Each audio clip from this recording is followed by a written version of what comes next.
Artemis Fowl, 12-year-old criminal mastermind and boy genius, latest in a long line of a criminal family.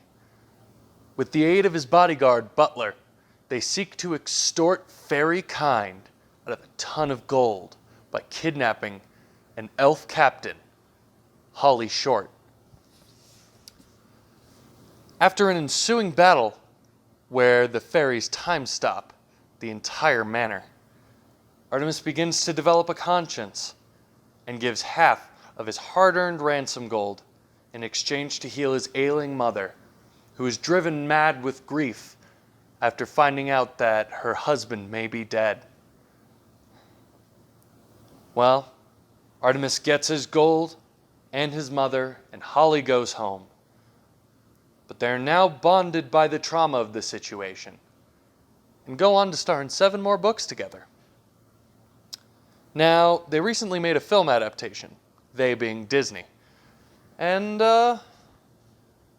with this rich of a book, how could you possibly go wrong? Well, let's find out. Well, the movie begins with a really beautiful fly-in shot. I mean, look at Fowl Manor. I mean, it seems a little small from what I was expecting, but hey, at least it's pretty. What has happened? This isn't where the book starts. Why aren't we in Ho Chi Minh City? Okay, so Mulch is being interrogated, and because of that, he's now our narrator? Okay, that's a strange choice, but... place on Earth, Ireland. What? I mean, it's a pretty shot of Ireland, but... Artemis Fowl. What is that? That's not Artemis. Who's this kid? Who's this kid who's surfing? Artemis would never, ever be caught dead on a surfboard.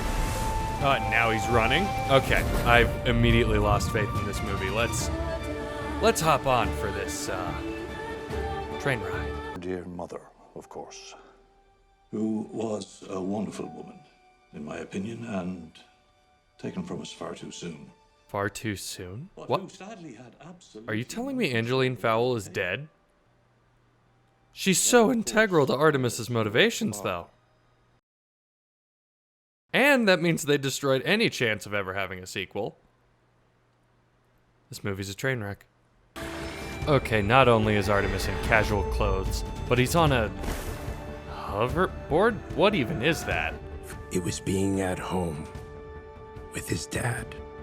What do you mean being at home with his father?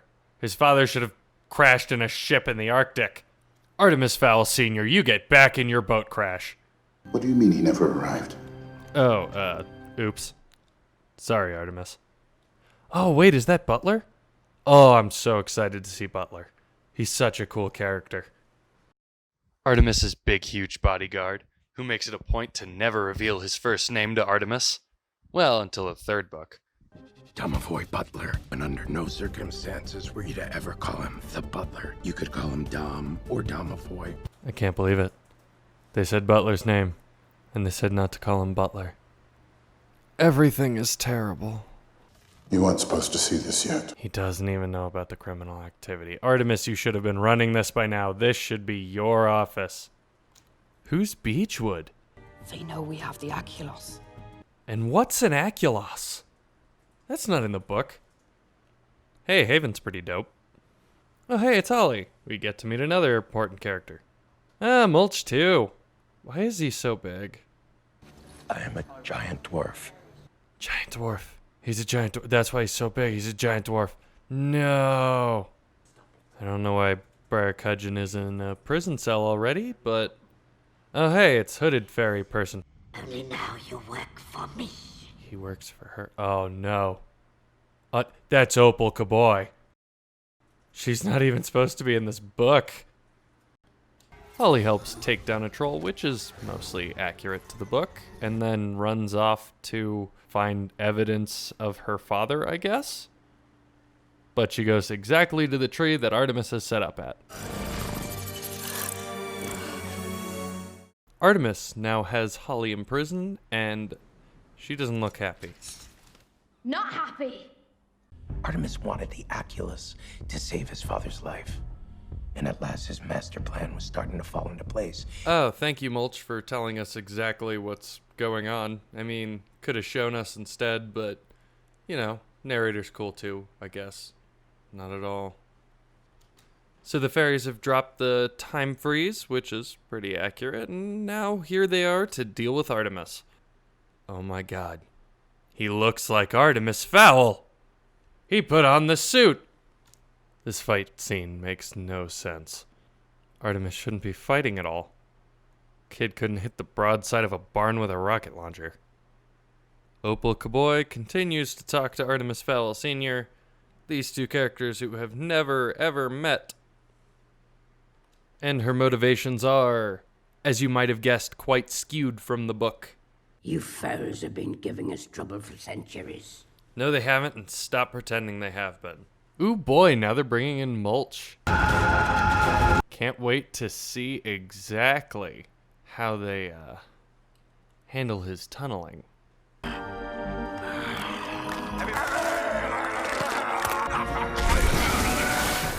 Oh, good lord, it's exactly as horrifying as I thought it would be. Good job, guys. I guess Artemis is just gonna let Holly out on his own? Sure.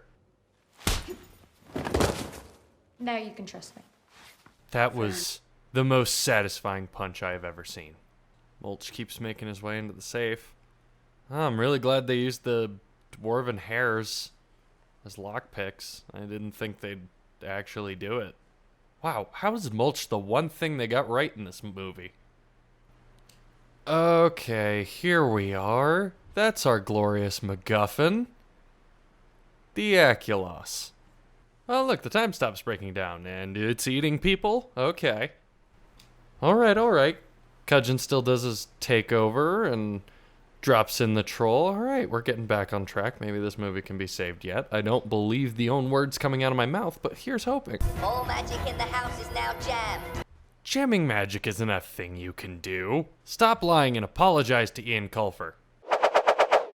So the troll fight begins, with a surprising amount of running around and screaming, and a surprising lack of Butler fighting a troll one-on-one in plate armor. Holly somehow gets accidentally stuck to a chandelier and spends most of her time just, hanging out, watching the fight, crashing through a wall one time. After Holly clumsily drops the, all-powerful fairy item, Mulch decides it looks like lunch and runs off. I presume he's run off to go fake his own death. Like what happens in the book.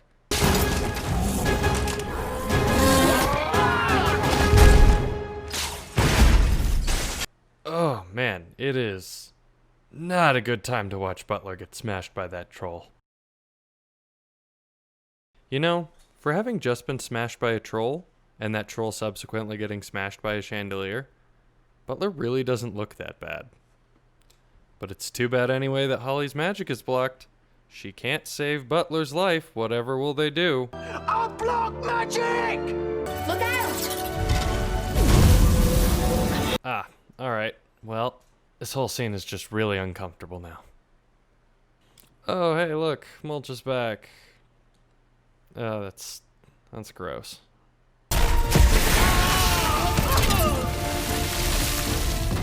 Did Holly really just save that fisherman, only to put him back in his boat so he continues falling to his doom?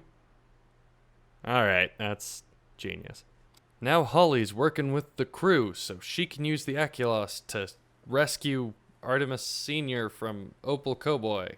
If I'm being real honest, I'm excited to see exactly what this thing does, because when you install an element that's not in the book, kind of got my curiosity piqued on how you're going to do anything with it. So Artemis Fowl Sr. was turned to obsidian?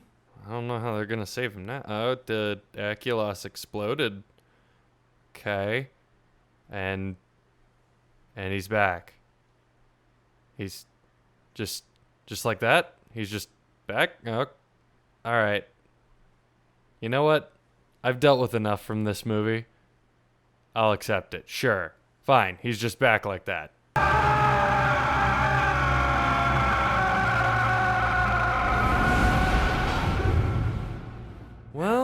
least, it looks like we're actually dealing with, a character that looks like Artemis Fowl, kind of behaves like Artemis Fowl. Kind of like this movie should have been, about Artemis Fowl. This movie really is a tragedy. They had so much they could have worked with, they could have pretty much ripped it straight from the book, and this movie would have been fantastic. And it's such a shame, too, because they obviously had the budget. This movie is gorgeous, and the special effects are fantastic. They chose a wonderful location in Ireland. It's so beautiful here. And all the costumes are great. Haven looks incredible. But it was all put to waste because the writers never, ever read the books, it seems. They changed so much, it's barely a shadow of what it should be. Well, this is the Artemis Fowl movie we have. Almost 2 decades later. Well, who knows? Maybe they'll reboot it in another 10 years and we'll get something that looks like the book.